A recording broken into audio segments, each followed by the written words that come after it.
बिस्मिल्लाहिर्रहमानिर्रहीम जी, अस्सलाम वालेकुम सब देखने सुनने वालों को तोसी भट्टी का परफेक्ट न्यूज़ चैनल की जानिब से सलाम अर्ज़ हो। नाज़रीन, आज हम कुछ ऐसे वाक़यात के हवाले से बात करने जा रहे हैं जो पिछले चंद दिनों के अंदर ऊपर नीचे जो उनसे वो रोनमा हुए हैं, और ये वाक़यात इंतहाई सीरियस नौयत के हैं। इसीलिए मैंने ज़रूरी समझा कि इसके हवाले से बात की जाए और इस वीडियो के तवसत से हुकूमती अथार्टीज़ को, मुतल्लिका अथार्टीज़ को जो उनसे ये नोटिस में लाया जाए ताकि वो इसके हवाले से फौरी अपने इक़दाम उठा सकें। ये वाक़यात है नाजरीन सिक्योरिटी गार्ड्स के हवाले से, प्राइवेट सिक्योरिटी गार्ड्स जिनको अमूमन हम अपनी सिक्योरिटी, अपनी हिफाजत के लिए जो उनसे हैं वो सिक्योरिटी कंपनियों से जो उनसे है वो उनकी खिदमात लेते हैं और उनको मुख्तलिफ़ जगहों पर तैनात किया जाता है। बैंकों में भी, प्राइवेट बैंकों में भी इनको तैनात किया जाता है। प्राइवेट स्कूलों में भी SOP के तहत अब ज़रूरी है कि प्राइवेट सिक्योरिटी गार्ड जो उनसे वो मुकर्रर हों। इसी तरह गली महलों में ताजिर पेशा अफराद और कुछ प्राइवेट लोग जिनको कुछ थ्रेट्स होते हैं वो भी सिक्योरिटी गार्ड जो उनसे हैं उनकी खिदमात हासिल करते हैं।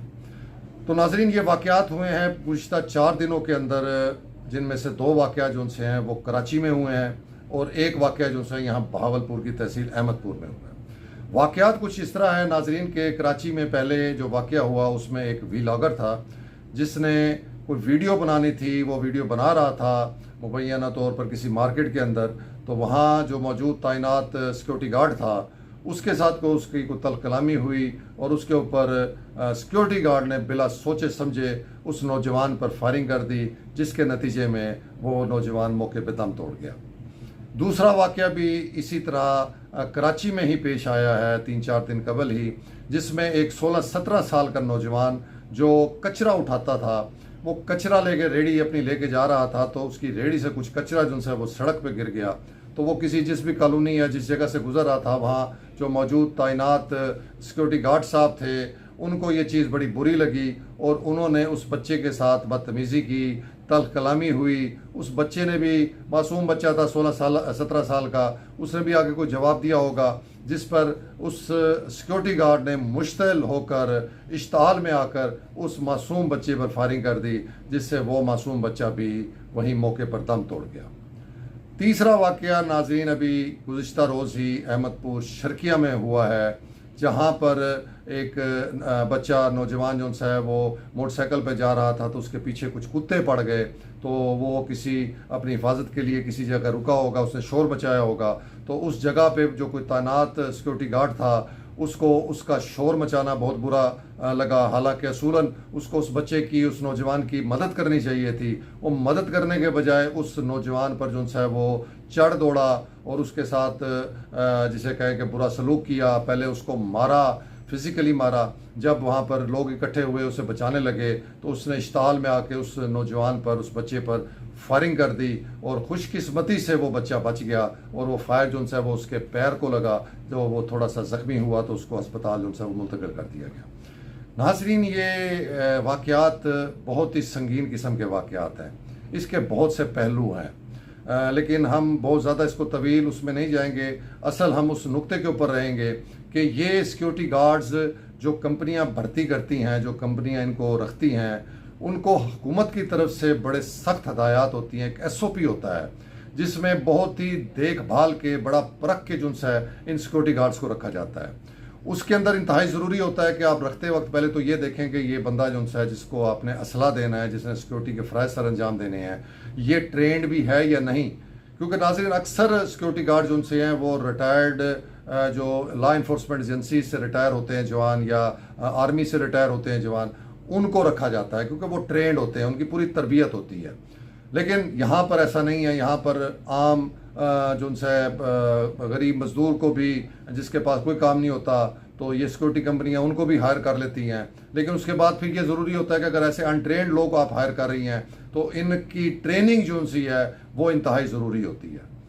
इनको कम अज़ कम मसला चलाने की, इनको जहाँ पर तैनात हैं उसके हवाले से किसी भी संगीन मामलात से, हालात से निपटने की जो उनसी है वो ट्रेनिंग देना ज़रूरी होता है। तीसरा स्टेप ये होता है नाजरीन कि इनकी वेरिफिकेशन करनी इंतहाई ज़रूरी होती है और ये देखना होता है कि आया इनका कोई बैकग्राउंड तो ऐसा नहीं है कि जो कोई क्रिमिनल बैकग्राउंड हो या किसी ऐसी कालाधन तंजीम से इनका ताल्लुक हो जो बाद में जो है वो शदीद मसला बन के सामने आ जाए। तो इस चीज़ का भी जो है वो इसका जो है देखभाल ज़रूरी होती है। और इसके हवाले से बाकायदा जो स्पेशल ब्रांच है वो भी गाहे बगाए जो सी है वो इन सिक्योरिटी एजेंसीज़ के जो सिक्योरिटी गार्ड्स होते हैं इनकी वेरिफिकेशन करती रहती है। चौथा स्टेप जो होता है नाज़रीन वो ये होता है कि ये भी देखना इंतहाई ज़रूरी होता है कि आप जिस शख्स को बतौर सिक्योरिटी गार्ड रख रहे हैं और जिसने मुख्तलिफ अदारों में मुख्तलिफ जगहों पर जाके ड्यूटी देनी है, ये कहीं जहनी मरीज़ तो नहीं है, इसका कोई ऐसा बैकग्राउंड तो नहीं है कि जहनी मरीज़ है या ये साइकी है। और इस तरह का बंदा अगर आप हायर करते हैं और रखते हैं तो वो भी आपको एक किस्म का तहफ़्फ़ुज़ देने के बजाय जो है वो आपको नुकसान पहुँचाने के जो है वो मुतरादिफ होता है।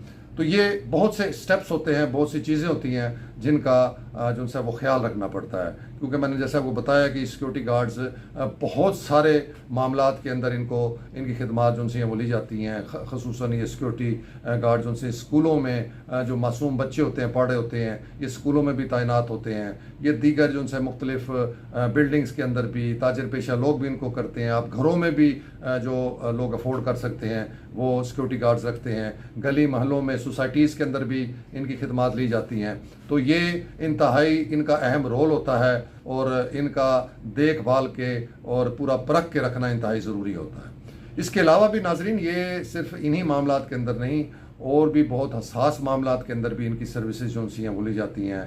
जैसा कि हमारे जो गैर मुल्की आते हैं, फॉरेनर्स होते हैं, उनकी सिक्योरिटी के लिए भी जो है इनको रखा जाता है। क्योंकि पुलिस या लॉ इन्फोर्समेंट एजेंसीज हर किसी को जो सी है वो सिक्योरिटी फराहम नहीं कर सकती। हर किसी को जो है वो अपने जवान तैनात उधर नहीं किए जाते।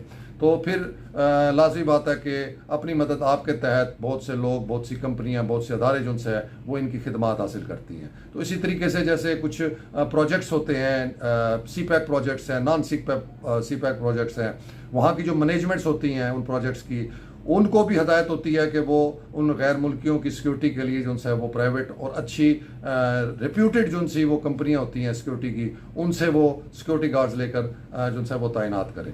लेकिन बदकिस्मती से नाज़रीन इस मामले में भी देखा गया है कि नेग्लिजेंसी बढ़ती जाती है और वो जो मैनेजमेंट्स हैं वो भी बाज़ रेप्यूटेड कंपनियों को छोड़ के आम कंपनियों से सिक्योरिटी गार्ड्स जो सी वो हायर करती हैं, जिनका ना कोई ट्रेनिंग का कोई उनका सिलसिला होता है, ना उनकी कोई वेरिफिकेशन होती है। तो वो एक सिक्योरिटी रिस्क बन जाते हैं। तो ये चीज़ें जो सी हैं ये बहुत ही तशवीशनाक हैं। ये ऐसे मामलात हैं कि अगर इनको देखा परखा ना जाए, इनके ऊपर जो है वो गौर ना किया जाए, तो फिर ऐसे ही वाक़यात पेश आते हैं जैसा कि कराची में और बावलपुर में जो हैं वो पेश आए हैं। तो ये नाज़रीन इंतहाई जो है अहम मसला था, अहम संगीन सूरत हाल है जो हमारी सोसाइटी के हवाले से है और सिक्योरिटी के मामलात के हवाले से है। इसमें हमारे बच्चों की ज़िंदगियों का भी ताल्लुक़ है, हमारे आम शहरियों की ज़िंदगियों का भी ताल्लुक़ है। तो इस हवाले से इस किस्म का रवैया जो सा है सिक्योरिटी जो कंपनियां हैं उनका इंतहाई गैर मुनासिब है। और हुकूमत का भी जो सा ये नेग्लिजेंसी या हुकूमती इदारे जो मुतलका अथॉरिटीज़ हैं उनकी भी ये नेग्लिजेंसी जो सी है ये मुनासिब नहीं है। तो इस वीडियो के तवस्सुत से ये जिसे कहें हम तवक्को करेंगे कि हुकूमत भी और मुतलका अथॉरिटीज़ भी इस सीरियस मामले को, इस सीरियस इशू को जो है वो एड्रेस करेगी और इन सिक्योरिटी जो कंपनियां हैं इनका पूरे तरीके से ऑडिट किया जाए, इनका पूरे तरीके से देखा जाए कि इन्होंने किस किस्म के जो से हैं वो लोग भर्ती किए हुए हैं, उनका बैकग्राउंड क्या है, वो ट्रेंड है या नहीं है। और अगर इन कंपनियों ने उस SOP को फॉलो नहीं किया जो हुकूमत ने बनाई हुई है, जो हदायत दी हुई हैं, जो जाहिर भी हो रहा है इन वाक़यात से, तो फिर ऐसी कंपनियों के लाइसेंस को फौरी तौर पर मनसूख करना चाहिए। इनको इजाज़त नहीं होनी चाहिए कि वो ये काम जो है वो ये कर सके। तो ये नाज़रीन अहम इशू था जिसके हवाले से मैंने बात करना ज़रूरी समझा।